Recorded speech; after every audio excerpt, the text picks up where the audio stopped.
dia, amigos. Sejam bem-vindos a mais uma reunião pública da nossa casa. Último domingo de 2024. Hoje quem vai desenvolver o nosso estudo é o Carlão, que vai falar sobre o significado do Ano Novo, segundo o Espiritismo, né? Ano Novo e Vida Nova. Mas antes disso, nós vamos fazer uma ambientação do livro Pão Nosso, por Francisco Cândido Xavier, pelo Espírito Emmanuel. A lição é a número 56, êxitos e insucessos. Eu falei, gente, não é... A espiritualidade já deixa bem claro, né? Não estamos falando de ano novo, falar de êxitos e insucessos para fazer uma avaliação, né? É uma carta de Paulo aos Filipenses, no capítulo 4, versículo 12, que diz assim: sei viver em penúria e sei também viver em abundância. E aí nós vamos dar considerações de Emmanuel diante dessa passagem evangélica, que diz assim: em cada comunidade social existem numerosas pessoas demasiadas preocupadas quanto aos sucessos particularistas, afirmando-se ansiosas pelo ensejo da evidência. São justamente as que menos se fixam nas posições de destaque, quando convidadas aos postos mais altos do mundo, estragando desastradamente as oportunidades de elevação que a vida lhes confere. Quase sempre, os que aprenderam a suportar a pobreza é que sabem administrar com mais propriedade os recursos materiais. Por essa razão, um tesouro montado para quem não trabalhou em sua posse é muitas vezes causa de crime, separatismo e perturbação. Pais trabalhadores e honestos formarão nos filhos a mentalidade do esforço próprio e da cooperação afetiva, ao passo que os progenitores egoístas e descuidados favorecerão nos descendentes a inutilidade e a preguiça. Paulo de Tarso, na lição à Igreja de Filipos, refere-se ao precioso imperativo do caminho que se reporta ao equilíbrio, demonstrando a necessidade do discípulo quanto à valorização da pobreza e da fortuna, da escassez e da abundância. O êxito e o insucesso são duas taças guardando elementos diversos, que, contudo, se adaptam às mesmas finalidades sublimes. A ignorância humana, entretanto, encontra no primeiro o licor da embriaguez e no segundo identifica o fel para a desesperação. Nisto reside o erro profundo, porque o sábio extrairá da alegria e da dor, da fartura ou da escassez, o conteúdo divino. Por isso que eu falei que tem muita coincidência com relação a quando a gente fala de ano novo, né? Eu falei na palestra de quarta-feira justamente a oportunidade nossa de ter um convite nesse último período do ano, nessa última semana que a gente está presenciando 2024, passado para 2025, é um momento propício para a gente fazer a avaliação íntima, a nossa avaliação íntima de como que nos portamos, como nós cumprimos com o nosso plano de trabalho, com o planejamento da nossa construção íntima de ser melhor. Porque nosso objetivo aqui, nessa existência, é ser melhor, né? Se tornar homem de bem, se tornar um homem novo. E é todo nessa época propícia de Natal e Ano Novo, é justamente um campo de reflexão. Fiz o que eu tinha que fazer, né? Consegui atingir um determinado objetivo, cumprir com as obrigações previstas, ou então o trabalho que foi executado foi um trabalho que atingiu o objetivo não daquele trabalho da qual a gente faz a ação, mas o trabalho íntimo, aquele trabalho da qual me despertou a ser uma pessoa melhor. E aqui Emmanuel ele coloca justamente esses dois contrastes, né? Um contraste do êxito e dos insucessos. E Paulo ele entra num campo que é um campo que muitas vezes afeta a nós, que é na questão do campo financeiro. Lógico, todo mundo aqui tem um campo financeiro maravilhoso, né, com contextos que a gente está vivenciando hoje na sociedade, que está cada vez mais complicado, cada vez mais difícil, né? Mas ele fala aqui o tempo todo, né, que existem os caminhos, e o caminho é o equilíbrio. E ele fala desse equilíbrio justamente numa oportunidade de que estamos ouvindo as oportunidades que a espiritualidade nos diz quando a gente precisa de desafios. Eu já citei aqui várias vezes e acho muito interessante no Paulo Estevão, quando no primeiro capítulo em que o pai de Gesiel, né, que é o pai de Estevão, ele passa por uma provação que ele ia perder a casa. Então é um momento muito conturbado, de muito sofrimento, porque imagina você perder a sua casa para o governo, para o império, alguma coisa assim do tipo. E o pai dele estava numa raiva tão grande, num momento de cólera tão grande, que a intenção dele era fazer coisas em que ele ia ter problemas depois, né? Então Gesiel e Abigail, que são espíritos, que quem lê o livro sabe que são espíritos que já têm uma apuração muito grande em termos de superioridade, né? São espíritos em que têm uma plenitude muito grande. Eles convidam o pai para tornar aquele estado de calma ali, faz um mini evangelho no lar, um mini culto no lar ali, para que possa direcionar. E por que eu acho interessante esse trecho do livro? Que muitas das vezes, quando nós estamos com dúvidas, com raiva, ou precisamos de esclarecimentos, esquecemos disso. Esquecemos que aqui está a resposta, que aqui está a direção, que Jesus é o nosso guia e modelo. Muitas das vezes é aqui que a gente vai encontrar uma lição. Então a gente está num momento de perturbação, querendo resposta, ou até mesmo um horizonte para um ano novo, porque agora a gente cria um monte de metas, né? A Carlão deve falar isso. A gente cria um monte de metas para o ano. Quero emagrecer, quero fazer isso, quero fazer aquilo. Aí surgem as pedras no caminho que sempre há, né? Porque nós somos um planeta de provas e expiações, então vai ter desafios. No primeiro desafio a gente desiste. Aí diz, não dá para mim. E aqui está também a resposta, o caminho para que a gente possa ser direcionado, né? No livro, no Paulo Estevão, que eu comentei no capítulo, mas não diz o que aconteceu, né? Teve o estado de calma do pai de Gesiel, mas no dia seguinte ele foi fazer com raiva mesmo o que não devia ter feito, né? Não vou contar tudo porque vocês têm que ler o livro, gente. O livro é maravilhoso e eu estou sabendo já de que a FEB já vai fazer um filme sobre os romances de Emmanuel. Então, em breve, aí, nós vamos ter os romances de Emmanuel nas telonas do cinema, né? Então, vai valer muito a pena para que a gente possa ali cumprir. Então, quando a gente fala de êxitos e insucessos, o caminho é o equilíbrio. Quando a gente busca o êxito, é porque a gente está no caminho certo. E quando está um insucesso, não é para a gente justamente abaixar a cabeça ou então achar de que, isso é um fracasso. Não. Reflete, busca o equilíbrio para que a gente possa caminharmos juntos. Porque o caminho do cristianismo é o caminho da humildade, é o caminho da simplicidade. A gente não precisa de muito, mas também a gente não pode conviver com muito pouco. Busca o equilíbrio. Busca justamente aquela fonte de que o que nos satisfaz para sermos ainda melhores, ou vamos trilhar esse caminho novo, o caminho do ano novo, né?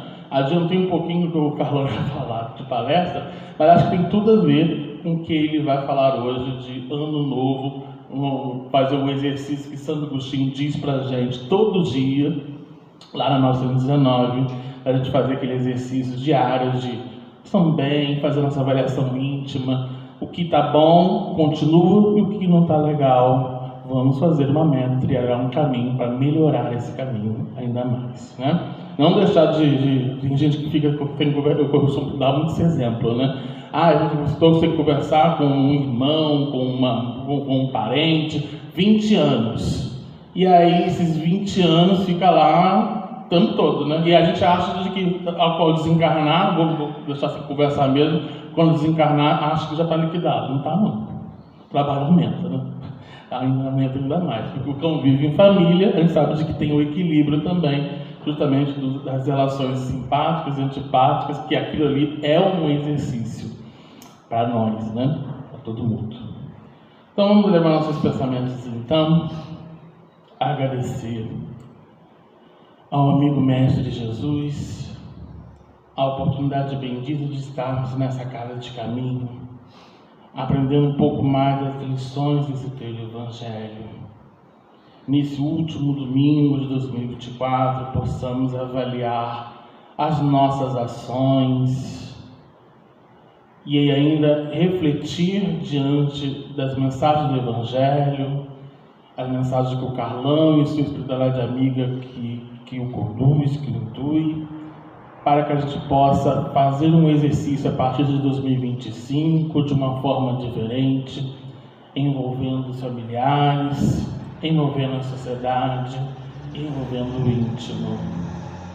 Pedimos amparo e proteção a toda a comunidade que acerca a EDAC, que abre as portas para a comunidade do Eucaliptal, do Conforto e adjacências, para que a gente possa continuar divulgando o Evangelho, divulgando a doutrina espírita a diversos corações. Possamos envolver os trabalhadores, os frequentadores, os voluntários que nos auxiliaram por todo o ano e que possamos reafirmar o nosso compromisso em 2025 com a mesma energia e alegria de servir para o nosso compromisso íntimo na transformação do homem novo. Que o Senhor nos ampare e nos proteja hoje e sempre, que assim seja, graças a Deus. Então nós vamos passar a palavra para o Carlão, que ele vai falar sobre Ano Novo, Vida Nova, o significado do Ano Novo para o Espiritismo.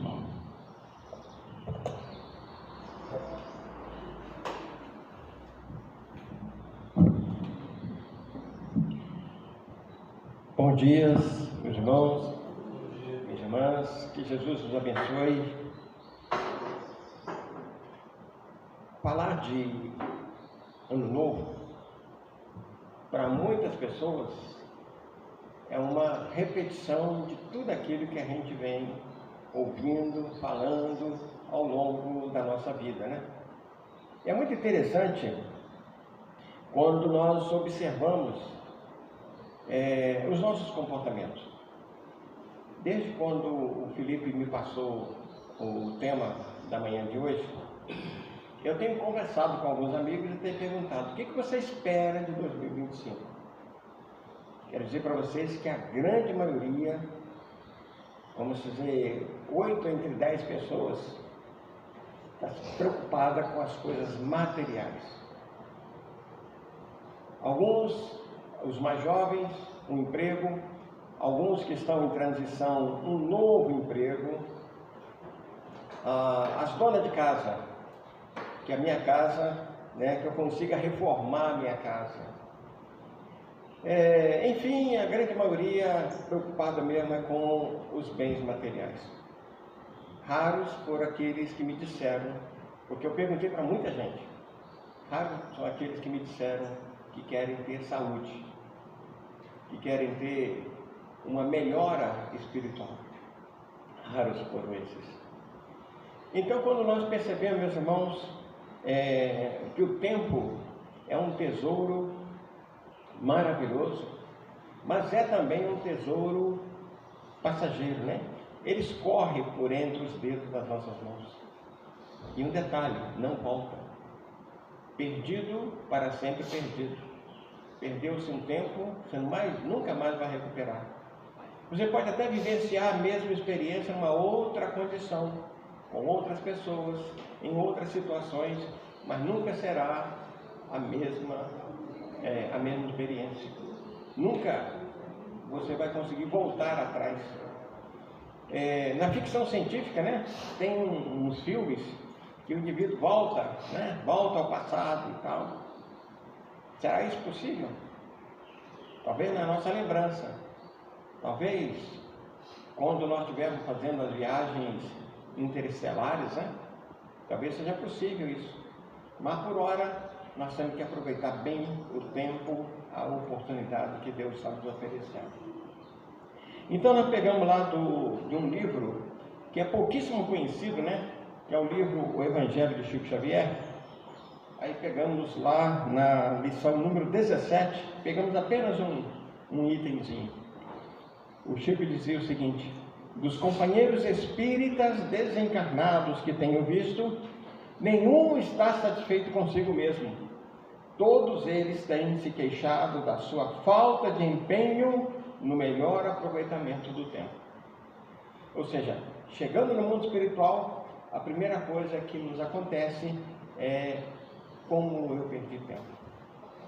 Como eu poderia ter feito mais coisas? Por que eu deixei de fazer isso ou aquilo? Então, o nosso grande dilema, na realidade, está na compreensão dessa questão do tempo, desse fator chamado tempo, que para nós ainda é uma incógnita, né? Quando a gente fala das medidas, a gente fala também da medida do tempo. O que é um segundo? O que são 10 segundos? O que é um minuto? A grande maioria de nós não temos nem noção disso, né? Eu me lembro quando eu era atleta, que a gente se esforçava para melhorar, no meu caso, né, era a corrida, em 1 segundo.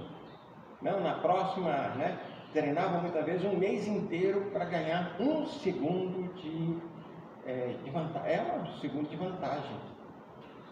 Então, quando a gente começa a lembrar dessa nossa perspectiva, dessa nossa luta com relação a nós mesmos, ao tempo que Deus nos oferece e principalmente a bênção do corpo, porque nós nunca mais vamos ter um corpo saudável como nós estamos tendo hoje.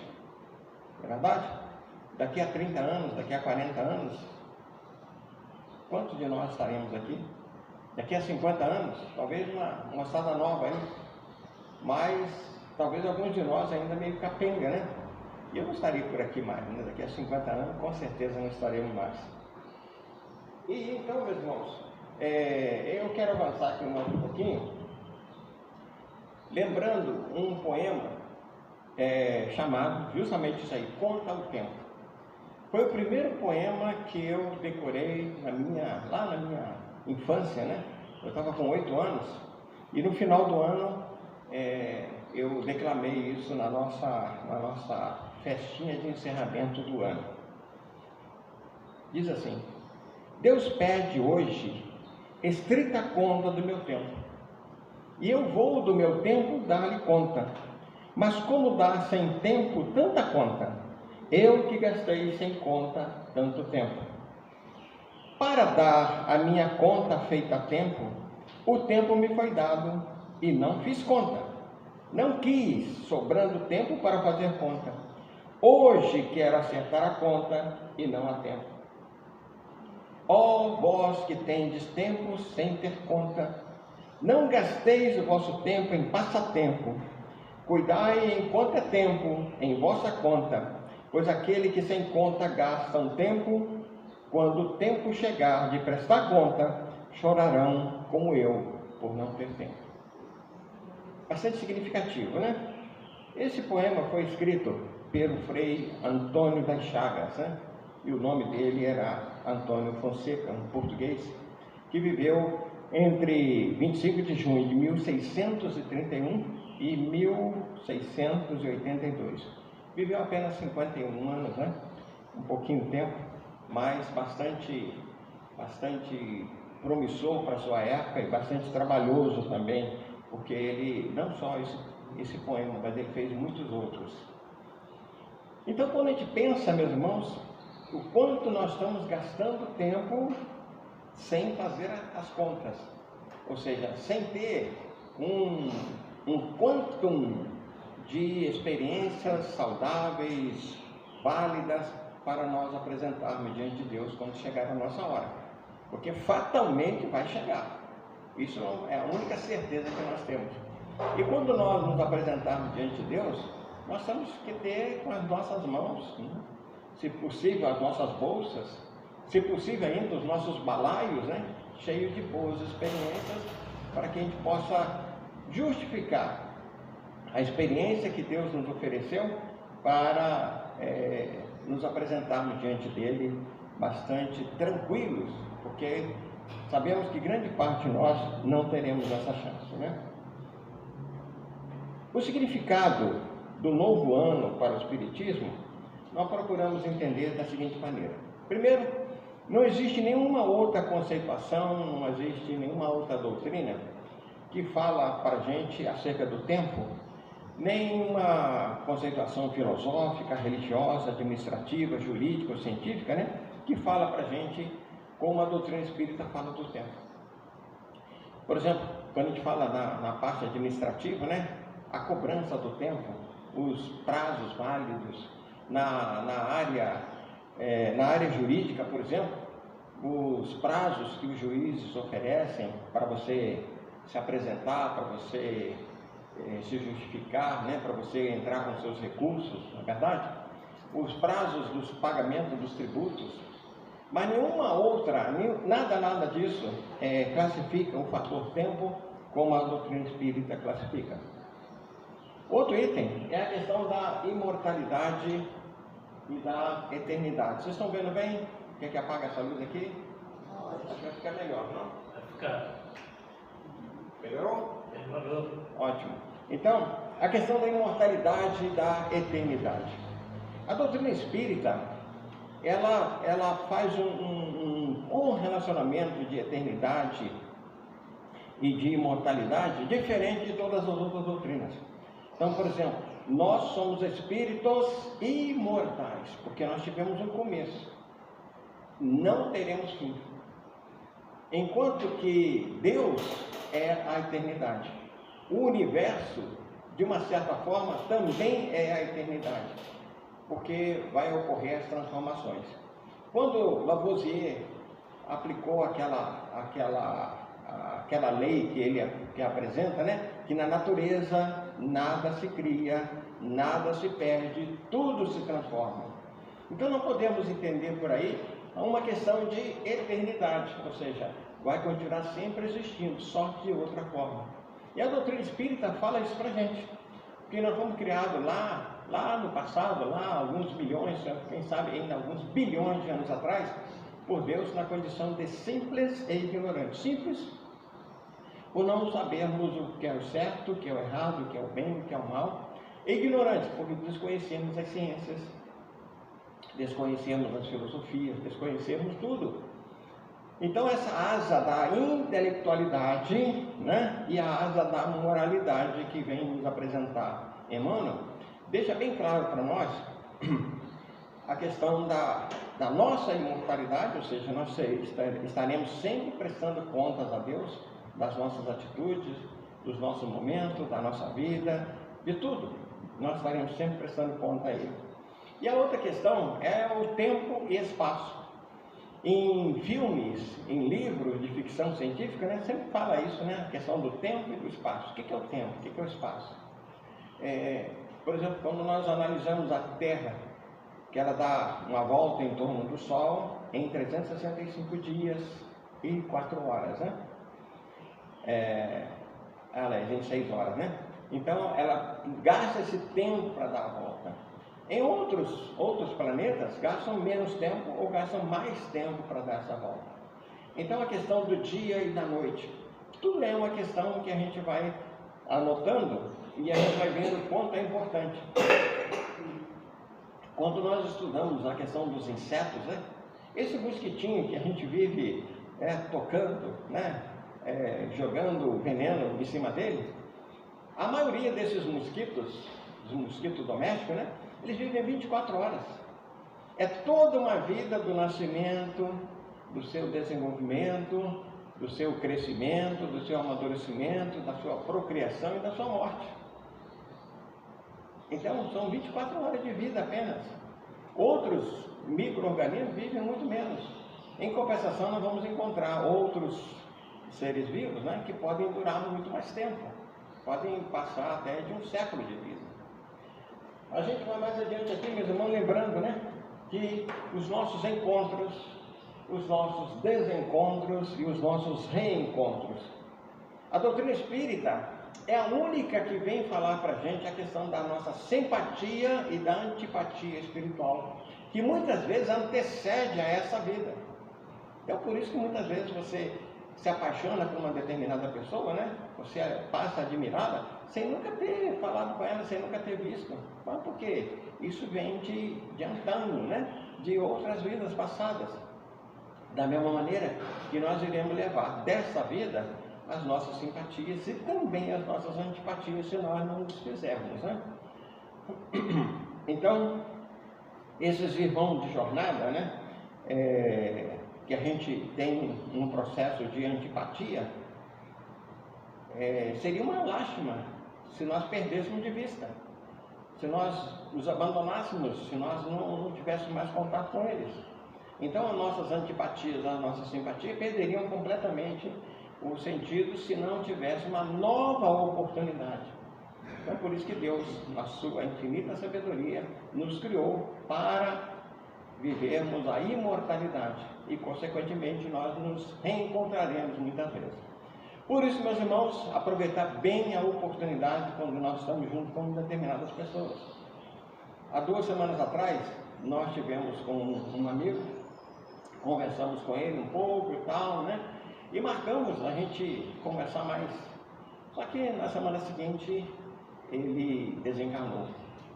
Quer dizer, é um desses irmãos, um desses companheiros, que só a oportunidade que Deus possa nos oferecer através da mediunidade, ou então aguardar também o nosso desenlace, né, para nós podermos nos reencontrar. Então a vida é assim, a vida tem nessas situações que vai nos oferecendo, né? Outro item que eu acho muito interessante, muito importante, né? Essa questão de aproveitar o tempo. Como é que nós podemos aproveitar o tempo? A doutrina espírita nos fala do trabalho, da educação e até mesmo do lazer. Que nós podemos aproveitar bem o tempo nessas 3 situações e tem uma série de outras que nós poderemos aproveitar bem a nossa oportunidade aqui na Terra, a oportunidade junto com os companheiros, com os amigos, com os parentes, né? Com todas as pessoas que estão vivenciando a experiência com a gente. Em compensação, nós vamos encontrar pessoas que estão desejosas de matar o tempo, né? E como é que se mata o tempo?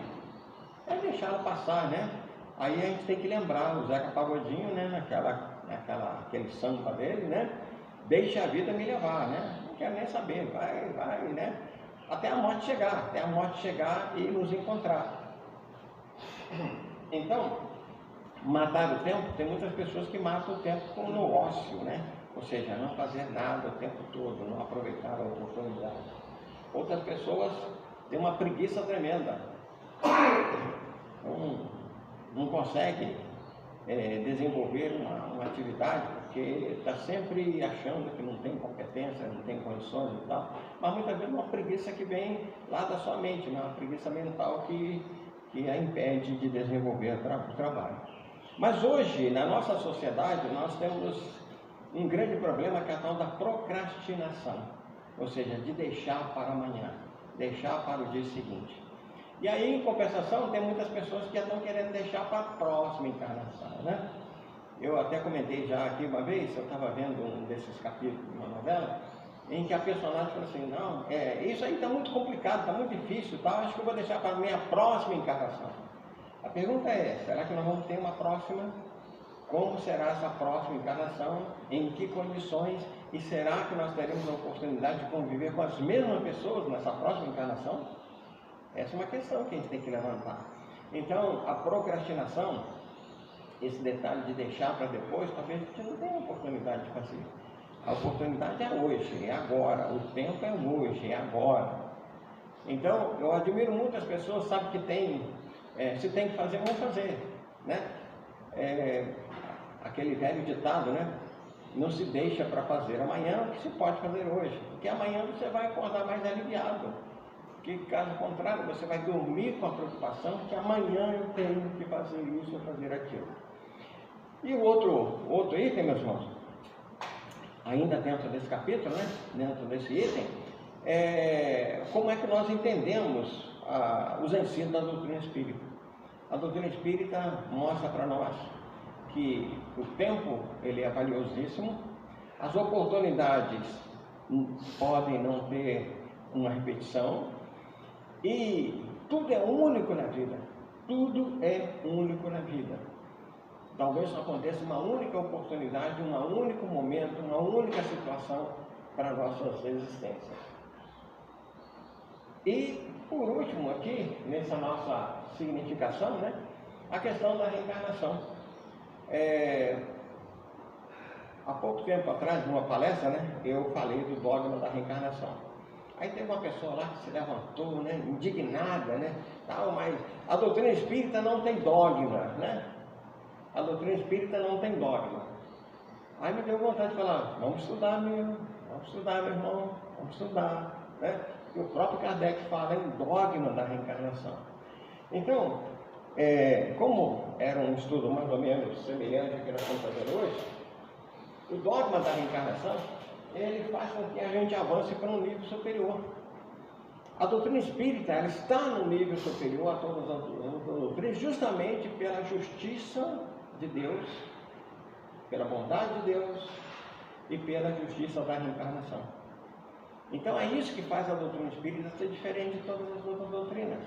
É isso que faz com que o espírita tenha um comportamento, ou deve ter um comportamento diante da sociedade completamente diverso daquele que normalmente as pessoas teriam quando vivenciam uma outra religião ou uma outra filosofia de vida, né?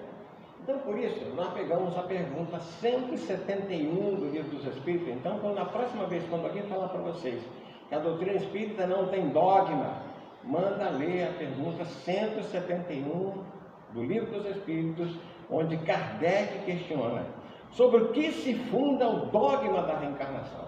Tá? Então, os Espíritos responderam para Kardec sobre a justiça de Deus e a revelação.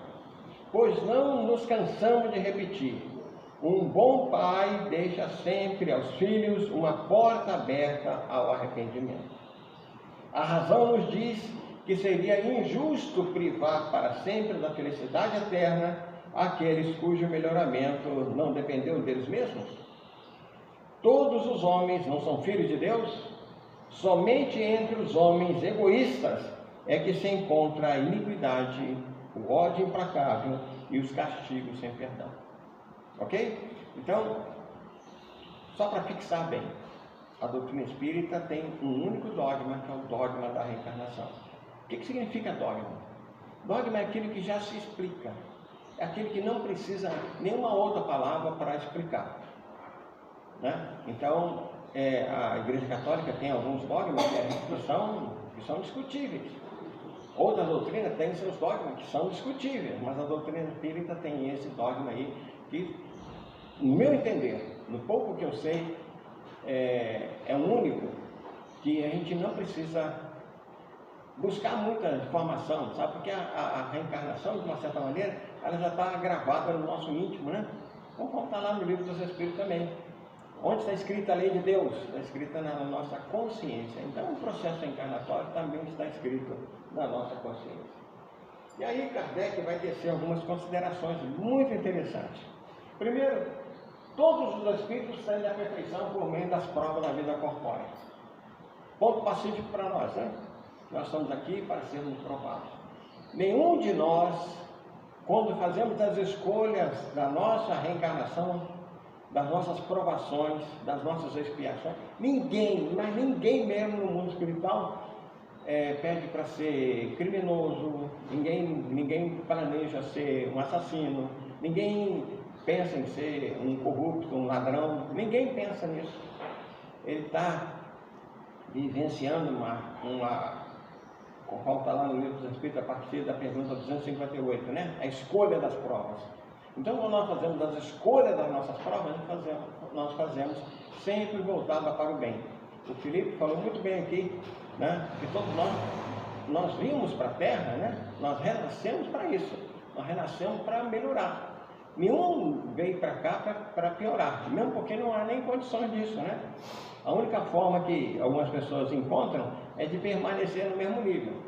Por isso que André Luiz, em 2 ou 3 de seus livros, ele fala que algumas vezes para nós, eliminarmos um único defeito da alma, nós precisamos de 10 reencarnações. Né? Então, notem bem a gravidade que é e quanto, muitas vezes, os erros estão tá preso mesmo na nossa alma, né? Tá encartilhado mesmo, tá, né? Entranhado na nossa alma, que é difícil a gente se libertar dele. Kardec vai mais adiante dizendo que a justiça divina permite-lhe realizar em novas existências o que não puderam fazer ou acabar na primeira prova. Então, é aquela oportunidade que algumas vezes os professores não têm condições de dar, né? Uma segunda época, como era na nossa época lá de ginásio, né? Uma nova oportunidade, uma nova prova, né? Para ver se é aprovado, né? Tal. Muitas vezes o indivíduo tem que repetir a lição. A doutrina espírita também nos mostra isso, né? A repetição do processo encarnatório até que a gente aprenda a vivenciar as experiências no bem, para o bem, com o bem e vivenciando com as duas pessoas que estão à nossa volta, trabalhando todo mundo para o bem comum. Kardec ainda continua lembrando, né? Castigar para sempre aqueles que quem encontrar obstáculo ao seu melhoramento está fora da equidade da bondade de Deus. Deus não faz acepção de almas, né? Ele trata todos os seus filhos da mesma maneira.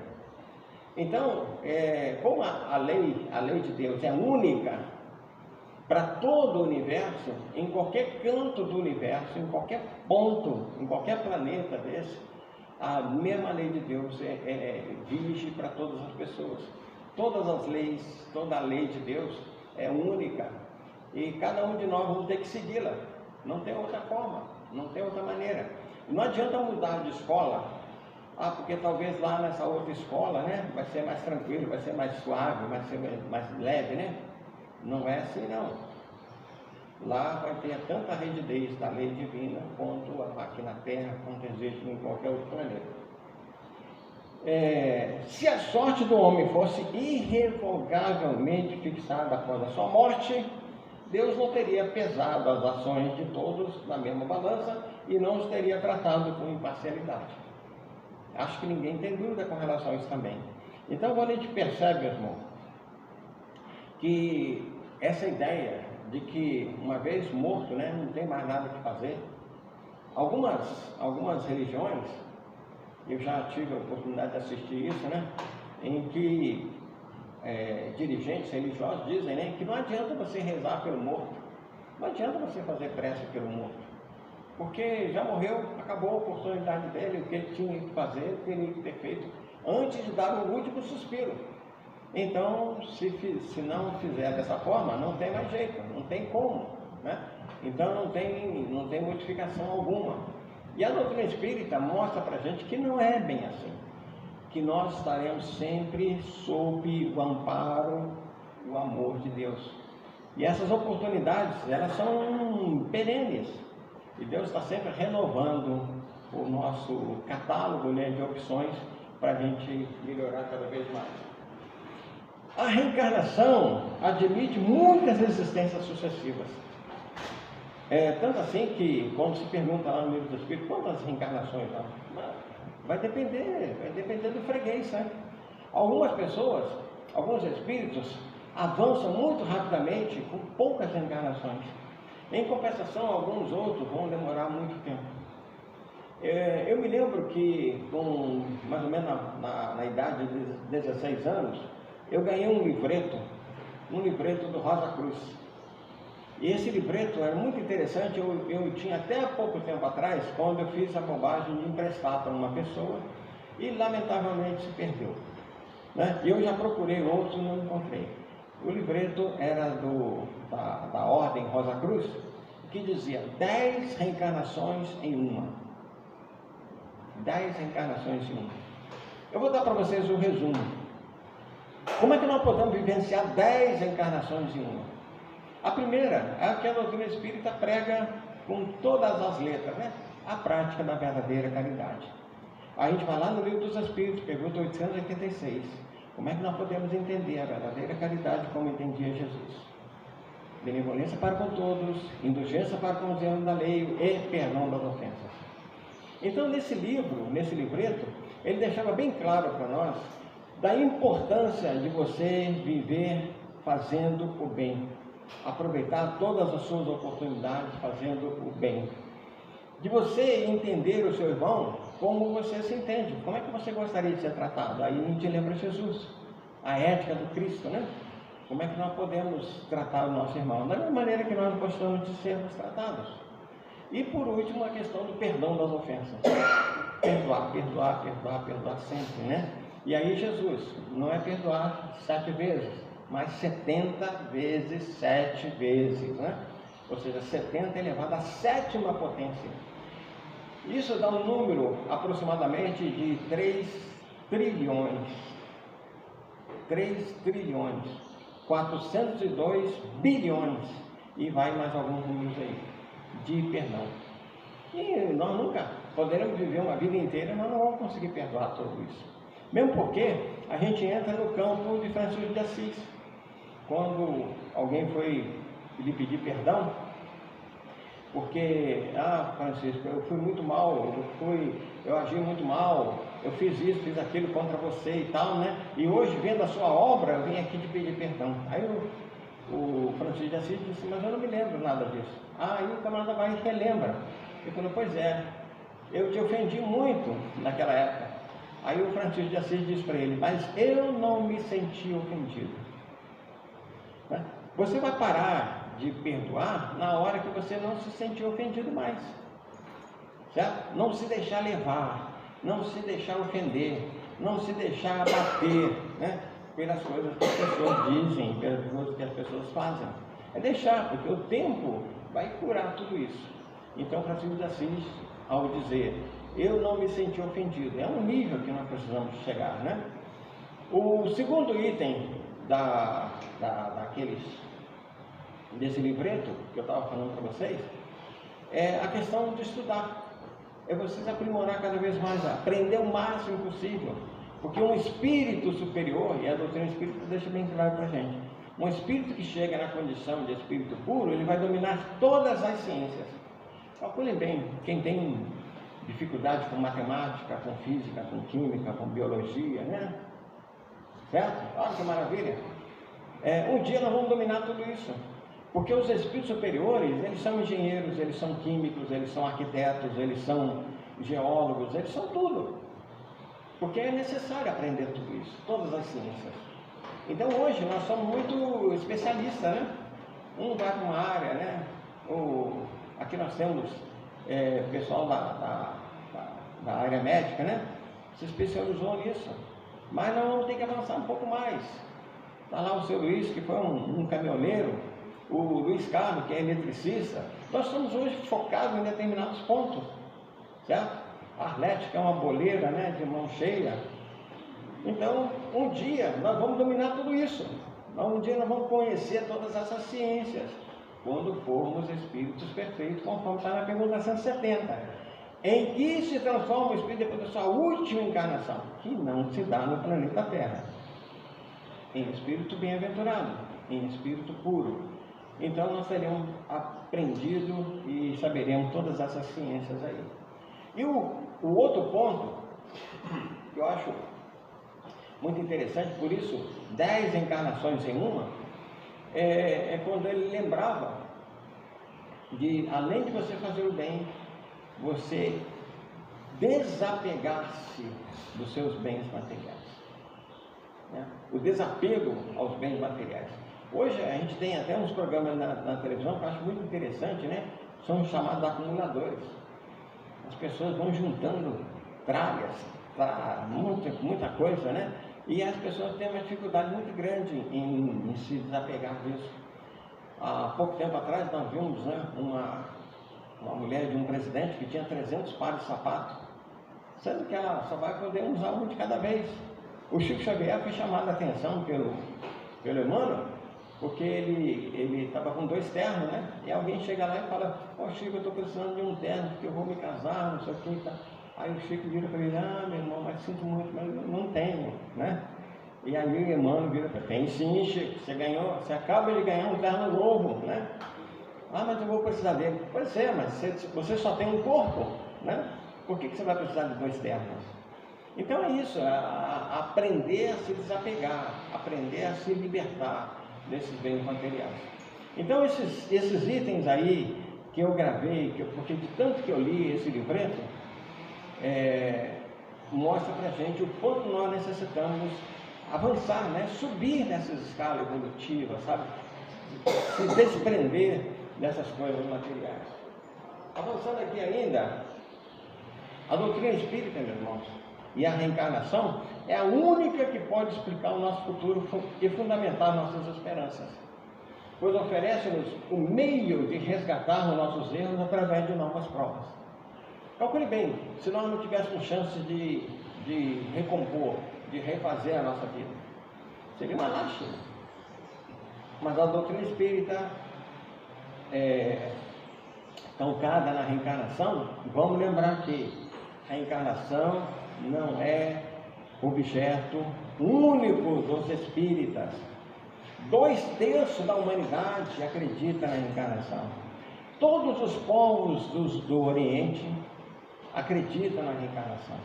É somente o povo ocidental, que tem uma mente muito pequena, é que despreza a reencarnação. Está lá quando a mulher do imperador, né, mandou retirar tudo que se relacionasse à reencarnação na Bíblia. E aqueles homens, né, que eram os que transcreviam o texto sagrado, fizeram a modificação, retiraram. Felizmente não retiraram tudo, né? Então ainda consta muita coisa sobre a reencarnação nos textos sagrados. Mas não precisamos disso. 2/3 da humanidade, ou seja, são mais de 5 bilhões de pessoas na Terra que acreditam na reencarnação. Nós não estamos sozinhos. A razão assim nos diz, e é o que os Espíritos nos ensinam. Independente disso, irmão, a nossa mente, as nossas lembranças, nós trazemos sempre essa ideia de uma nova vida, de uma vida passada, um pensamento de uma vida futura. Todos nós fazemos isso, né? Outro dia eu estava conversando com um grande amigo, né? E ele estava dizendo, né, que parece que a vida dele está sendo uma repetição da vida passada. Mas por quê? Porque é uma série de coisas, uma série de situações que ele acha que já vivenciou. É aquilo que os psicólogos chamam de déjà vu, né? Aquilo que é uma lembrança.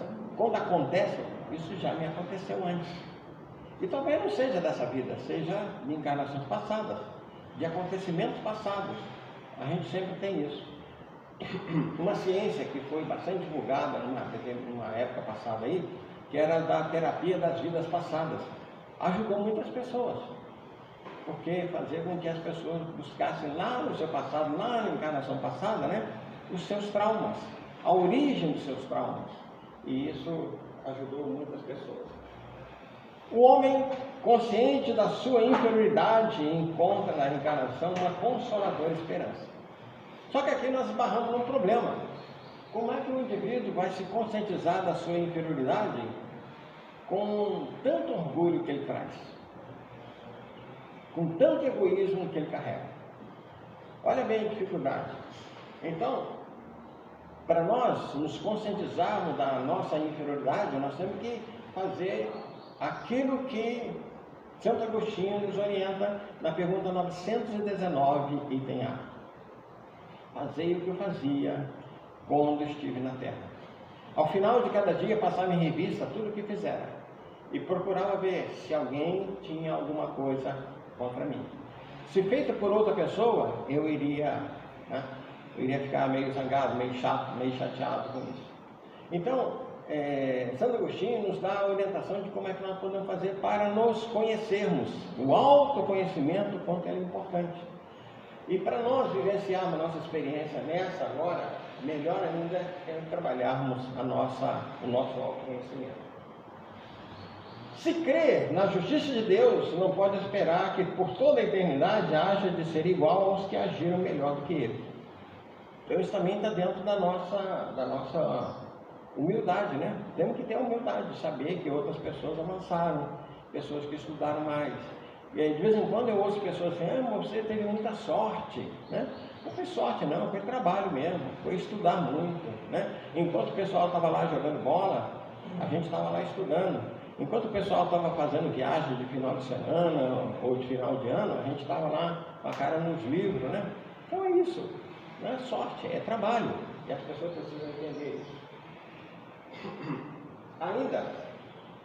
Ainda dentro desse capítulo da pergunta 171, né? O pensamento de que essa inferioridade não desertará para sempre o seu bem supremo. Então, quando nós começamos a entender, e aí nós aceitamos a nossa inferioridade, nós vamos passar a entender que Deus não vai nos desertar de um futuro promissor, das luzes que vêm da frente, pelo fato da gente ainda não compreendermos bem. Nós iremos chegar lá, com certeza nós iremos avançar, né? E que ele poderá conquistar através de novos esforços, né? O ampara e lhe reanima a coragem.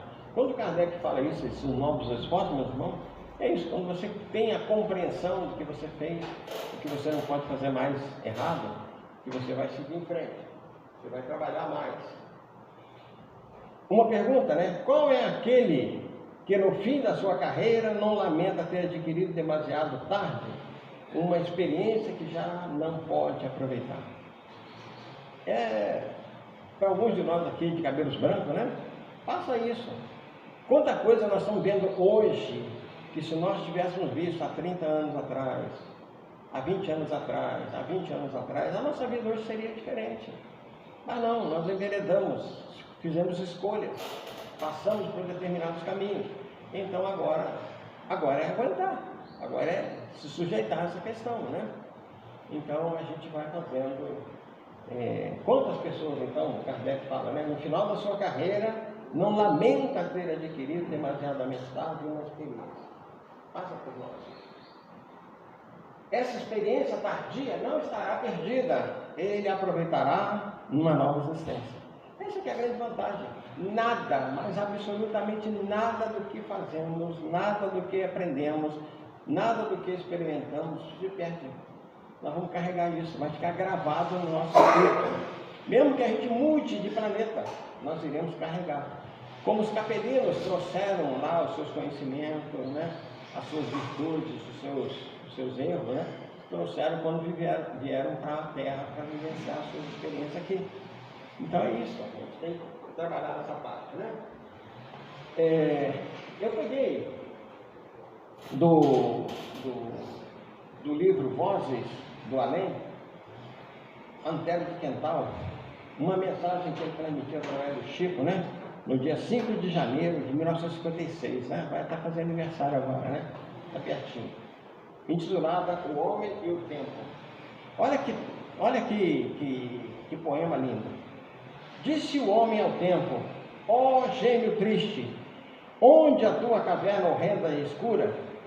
Por que trazes velhice e desventura à minha carne e não te resiste? Abomino-te a clava estranha e dura que dilacera todo quanto existe. Por que razão me segues, lança em riste, estendendo-me as noites de amargura? Por que fazes o riso envolto em pranto e derramas o fel do desencanto no doce ninho da felicidade?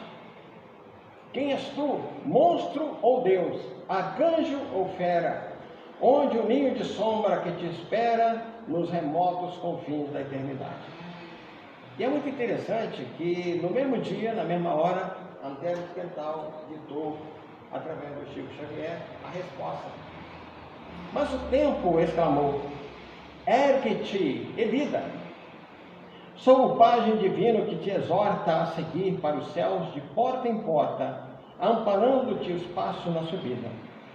Eras apenas larva indefinida, quando arranquei-te a treva fria e morta. Desde então sou a luz que te transporta, de forma em forma para a grande vida. Dou-te alegria e dor, miséria e glória, para que guardes puro na memória o amor de Deus, que em tudo ainda anda disperso. Logo o trabalho que te impõe aos dias, sem meus braços de irmãos, não passarias de um verme preso às furnas do universo. É muito interessante quando a gente faz uma digressão em cima desse poema, mostrando, né, que o tempo, ele é a nosso favor, é o nosso benfeitor. O tempo é o grande benfeitor. Então nós podemos aproveitá-lo da melhor maneira possível e vivenciar com ele as melhores experiências, que vai fazer com que a gente continue crescendo, né? O Chico Xavier, respondendo a uma pessoa acerca do aproveitamento do tempo, olha o que ele disse. Olha bem, presta atenção, é Chico Xavier falando. Às vezes, penso em como os espíritos conseguiram escrever tanto por meu intermédio. Eu não sei a técnica que eles utilizaram comigo para o aproveitamento do tempo. Mesmo assim, sinto que desperdicei muito tempo. Chico Xavier dizendo que desperdiçou muito tempo. Gravem isso. Sobre a Terra, os problemas inúteis que criamos são formidáveis teias de aranha para o nosso espírito. Nos envolvemos em tanta coisa sem razão de ser, que ao final de um mês, de um ano, verificamos que em termos espirituais quase não saímos do lugar. Alguém tem dúvida disso? E ele ainda fala: e agora é que estou percebendo como a vida no corpo passa depressa. A gente tem que lutar contra o comodismo e a ociosidade. Caso contrário, vamos retornar ao mundo espiritual com enorme sensação de vazio. Dizem que eu tenho feito muito, mas para mim não fiz 1/10 do que deveria ter feito. Acho melhor a gente pegar as nossas tralhas e voltar para casa e ficar quietinho lá, né? Porque se o Chico Xavier diz que não fez 1/10 do que ele deveria ter feito, vamos analisar as nossas vidas, né? E como nós o temos também como modelo abaixo de Jesus, né? Vamos analisar bem como é que nós estamos, né, fazendo, o que nós estamos fazendo da nossa vida. Bom, os nossos tempinhos agora, eu gostaria de falar dessas promessas para o ano novo, né? Tem gente que a televisão ontem eu estava vendo, a quantidade de pessoas que estão falando, né? Que vai para a academia, que vai fazer isso, que vai fazer aquilo, que vai voltar às consultas médicas, que não sei mais o que e tal. Não vi ninguém falando, né, que vai buscar espiritualidade, né, que vai ser um religioso melhor, que vai ser uma pessoa melhor. Todo mundo está pensando em dinheiro, todo mundo está pensando em ganhar mais, todo mundo está pensando em ter um novo emprego, né, essas coisas todas. Então, as promessas para o ano novo, eu gostaria de lembrar alguns itens que estão no Evangelho, principalmente no Espiritismo. Aprendamos o segredo e o valor do perdão e do tempo. Por isso, em Mateus capítulo 5, versículo 25 e 26, diz, né? Fazei as pazes com os vossos adversários enquanto estáis a caminho com ele. Uma boa promessa para o ano que vem, né? Aproveitemos todas as lições, principalmente as ruins. Porque as pessoas têm uma mania de querer esquecer as coisas ruins. Não, gente, vamos aproveitá-las, para a gente não repetir. Porque a grande maioria, os romances espíritas falam isso, né? A grande maioria de nós estamos repetindo muitas e muitas vezes essas questões. A André Luiz fala, né, de pessoas que têm ideia suicida, que muitas vezes já se suicidaram muitas outras anteriormente. Pessoas que são assassinos, né, e que já fizeram isso muitas vezes. O nosso querido Paulo Marins, que foi presidente de um centro espírita importantíssimo lá em Barra do Piraí, ele nos contou uma vez, né, que o filho dele, embora tenha sido criado na evangelização, né, foi pego fazendo um assalto à mão armada. Aí ele ficou chateado e tal, né, e questionando aos espíritos, né, como é que foi que aconteceu isso. Aí uma entidade falou para ele: ó, Paulo, fica tranquilo, meu irmão, porque o seu filho, graças ao seu trabalho, à evangelização, já melhorou muito, porque antes ele assaltava, matava, dizimava e destruía tudo, e nessa encarnação ele só está assaltando, né? Que a gente pensar assim, meu Deus do céu, né? Pois é, mas já melhorou bastante, que agora ele só está fazendo uma, já melhorou muito. Então, aproveitar as lições, principalmente as lições ruins. Amemo-nos e instruamo-nos. As duas asas que Emmanuel fala, né? A asa da intelectualidade e a asa da moralidade. Nós temos que trabalhar muito isso aí, né? E Kardec diz, né? Amai, eis o primeiro ensino. Instruí-vos, eis o segundo ensino. Esse detalhe da pergunta 120, né? Aprender a escolher entre o bem e o mal. O bem e o mal estão à nossa frente. Nós podemos seguir para um lado ou para o outro. E na pergunta 120, os amigos espirituais nos orientam que basta que a gente faça a escolha certa. E a escolha certa é sempre aquela voltada para o bem, voltada para o amor, voltada para aquilo que não gostaríamos que nos fizessem, né? Que é o mal. Então, temos que fazer isso. Passemos incólumes pela fieira da ignorância. Porque no livro, nessa pergunta 120, né? Todo espírito tem que passar pela fieira do mal. Aí os espíritos falam, não, pela fieira da ignorância. O que é a fieira da ignorância? São os vícios, o egoísmo, o orgulho, a vaidade, a preguiça, a gula, o medo, e uma série de outros. Tudo isso aí, meus irmãos, são escolhas que nós podemos fazer. Nós podemos escolher ser viciado ou não. Podemos escolher ser egoísta ou não. Podemos escolher ser vaidoso ou ser preguiçoso ou não. Não nós que escolhemos. Somos espíritos imortais e perfectíveis. Aí nós colocamos as 4 perguntas que estão direcionadas a isso, né? A pergunta 123, a 127, a 133, que falam justamente dessa perfectibilidade do espírito, né? Podemos colocar ainda a 167, que é o objetivo da reencarnação. Poderíamos ter colocado, esquecendo dela, né? E a pergunta 115, que nós já citamos, né? Que nós fomos criados por Deus na condição de simples e ignorantes. Não fujamos das lutas e tribulações da vida corporal. Não deixemos tarefa para a próxima encarnação. Aproveitar bem essa oportunidade, aproveitar bem esse ano que está chegando, que a gente seja bem profícuo na nossa experiência, né? Ninguém está condenado eternamente às classes inferiores da espiritualidade. Porque de vez em quando eu fiz visitas durante muitos anos a presídio, né?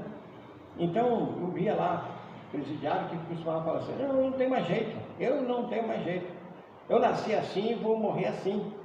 E quando eu mostrava para ele, né, que ainda sempre havia uma oportunidade, que sempre Deus abre uma porta para o indivíduo, né? Daqui a pouco você vai sair daqui. O negócio é você não cometer mais nenhum crime para voltar para cá, para viver a sua vida da melhor maneira possível, né, e tal. E tinha alguns até que acreditavam naquilo que ele estava dizendo, mas tinha outros lá que aquilo já estava preso na sua cabeça, né, que ele não tinha mais jeito, que ele era um caso perdido mesmo e tal, né. É isso.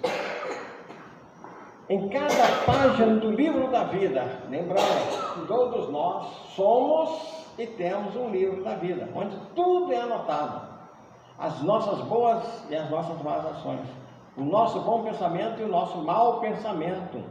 Vamos lembrar que nós podemos, lá na Igreja Católica fala de pecar, né?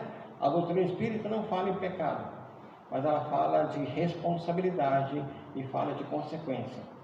Então, nós podemos trazer consequências pelo nosso pensamento, pelas nossas palavras, pelas nossas obras e pelas nossas omissões. Então, esses 4 itens aí são importantíssimos. Lembrar que para a gente alcançar a perfeição, né, vamos ter que anotar no nosso livro da vida, né, um novo aprendizado, e principalmente que seja um bom aprendizado, né, com uma perfeição. Lembrando, né, o Pai é justo e misericordioso. Aprendamos a reconhecer os pensamentos que são nossos e os que nos são sugeridos, né? Isso está lá na pergunta 461. Mas na pergunta 459, quando pergunta, né, interfere os Espíritos em nossos pensamentos, em nossas obras, né, nossos atos, os Espíritos falam que muito mais do que nós podemos imaginar, porque de ordinário são eles que nos dominam. São eles, são sim, né? Então, nós temos que começar a reconhecer quais são os nossos pensamentos e quais são os pensamentos que nos são dirigidos. Na dúvida, decida pelo bem, o que está de acordo com a lei divina, né? Está lá na pergunta 630 do Livro dos Espíritos.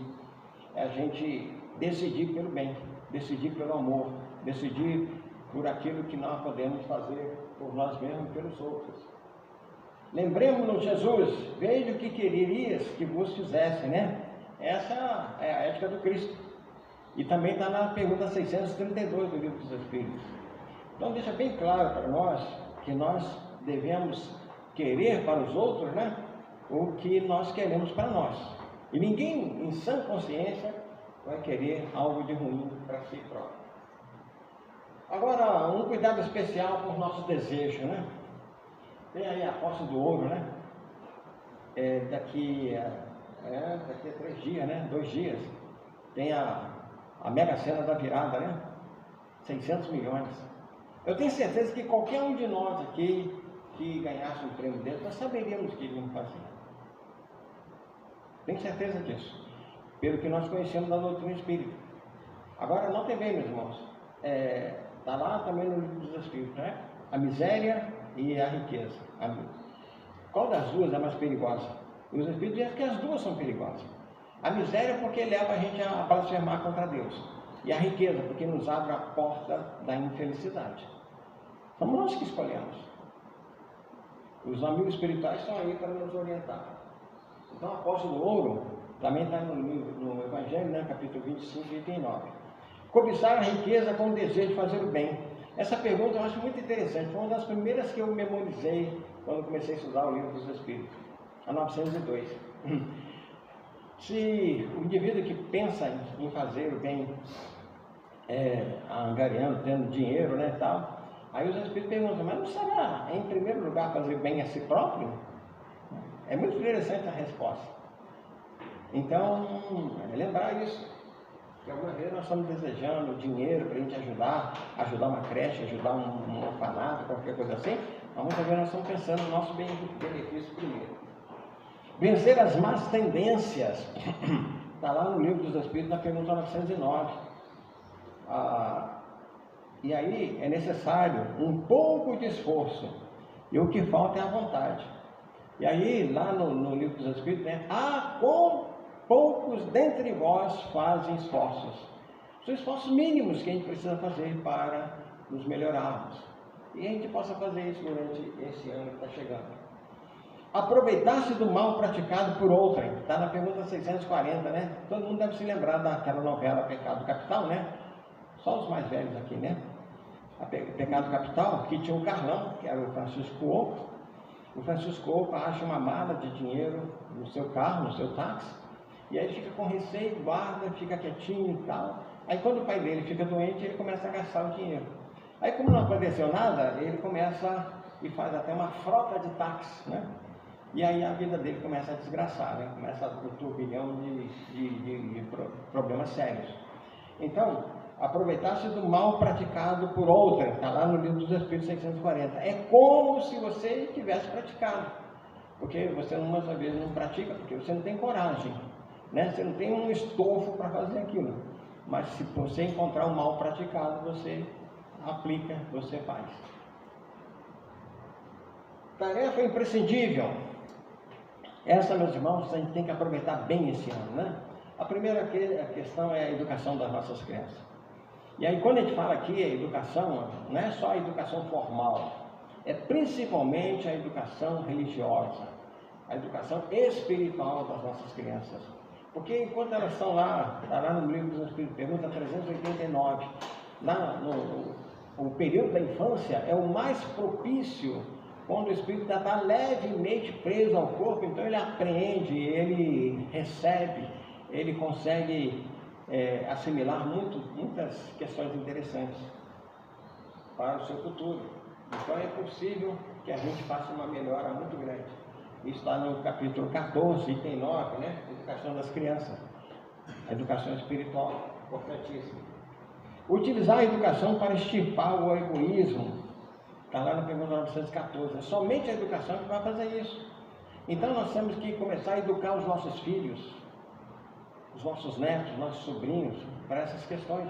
De não se apegar aos bens, não querer ser dono de tudo. Porque o que a gente tem visto aí é muito jovem desejoso da morte do pai para poder dar, para poder pegar a herança, né? A gente está vendo isso, não só em filmes, nem só nas novelas, nem só no noticiário, nós estamos vendo na prática. Na prática, a gente está vivenciando isso. Compreender que o egoísmo é o mais difícil dos defeitos para extirpar. Está na pergunta 917. Realmente, você se desapegar das coisas, deixar de ser egoísta, é difícil, né? Então, as nossas leis, a nossa organização social, o processo de educação da sociedade, tudo isso ajuda para que o indivíduo seja cada vez mais egoísta. Então, e o orgulho que nos afasta de Deus. A única maneira de nós nos aproximarmos de Deus é através da humildade. Primar pela predominância da vida moral sobre a material, né? Sobre a vida material. A compreensão do futuro real passa por aí. Nós temos que ter essa compreensão. E aqui, meus irmãos, para a gente encerrar, eu avancei um pouquinho, desculpem, mas é o meu presente de ano novo para vocês, viu? Ficaram mais 15 minutinhos aqui. Carta de ano novo, uma mensagem anônima que diz assim, ó, ano novo é também a renovação de nossa oportunidade de aprender, trabalhar e servir.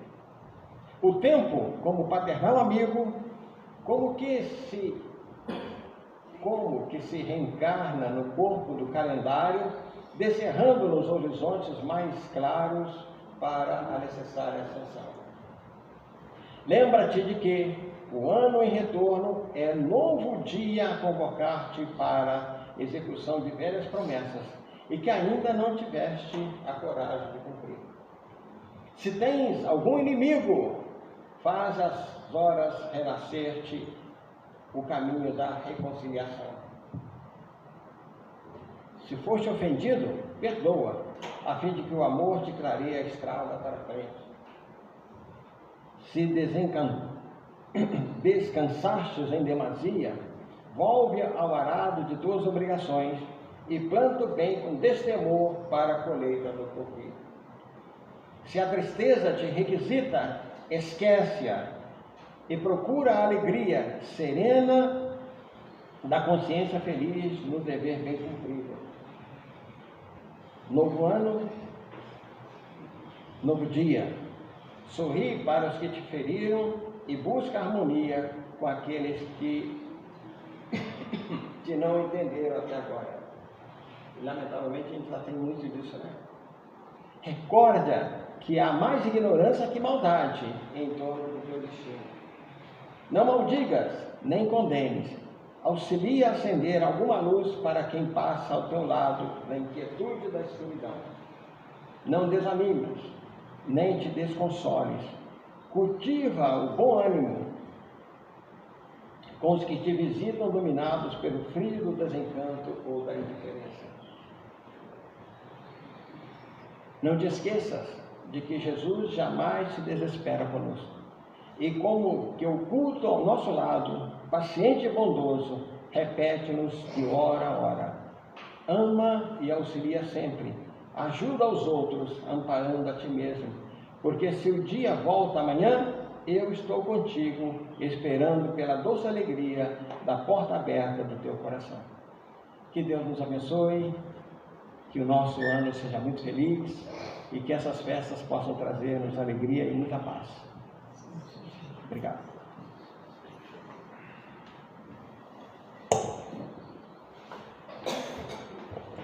Carlão deu uma receita de ano novo, né, pra gente, né? Então que a gente possa ter 2025 de muita paz, muita tranquilidade, 2025 na qual a casa completa 74 anos de fundação.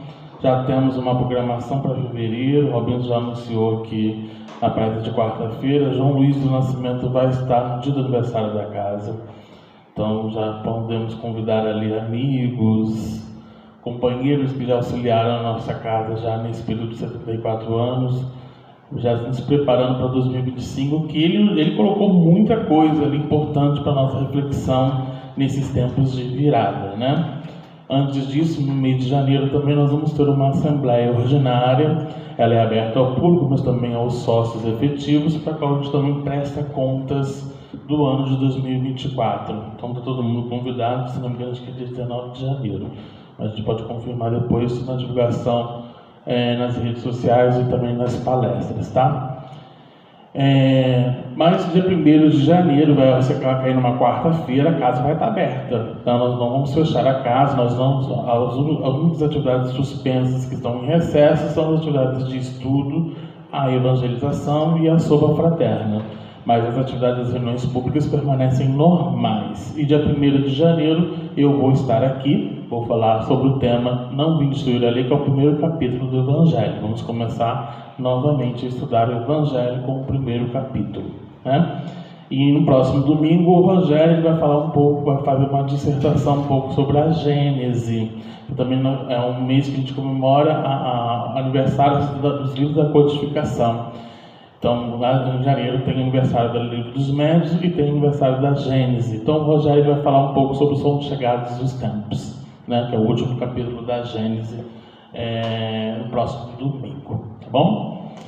Então, vamos elevar nossos pensamentos e agradecer ao amigo Mestre Jesus a oportunidade bendita de estarmos nessa casa de caminho mais humano, cumprindo com o nosso compromisso de transformação moral, transformação íntima, retirando as mazelas do homem velho na construção do homem novo. Aproveitamos o ensejo para agradecer a todas as oportunidades que nos foram dadas nessa casa, para que a gente possa ofertar esse campo do trabalho íntimo e que possamos, ao sair daqui, como sempre saímos, com o compromisso de semear corações aflitos, a semente desse Evangelho aos corações dos nossos familiares, da sociedade, mas implantarmos no nosso íntimo o compromisso de continuarmos a difundir esse Evangelho nesse planeta em transformação, em vias de regeneração. Ampare a comunidade que nos abriga, ampare a nossa cidade, o nosso estado, o país e o mundo, e que possamos, nesse ano novo, reafirmar o nosso compromisso de trabalho no bem, aprimorando o nosso campo íntimo, mas ao mesmo tempo estendendo as mãos e as sementes a todos que precisarem de ouvir, e ao mesmo tempo desse campo de consolo para prosseguirmos juntos na transformação desse planeta. Que o Senhor nos ampare e nos proteja hoje e sempre, que assim seja, graças a Deus. Aqueles que desejarem paz, se só aguardar que serão chamados, tenham todo mundo um bom ano novo e bom domingo. Quanta luz.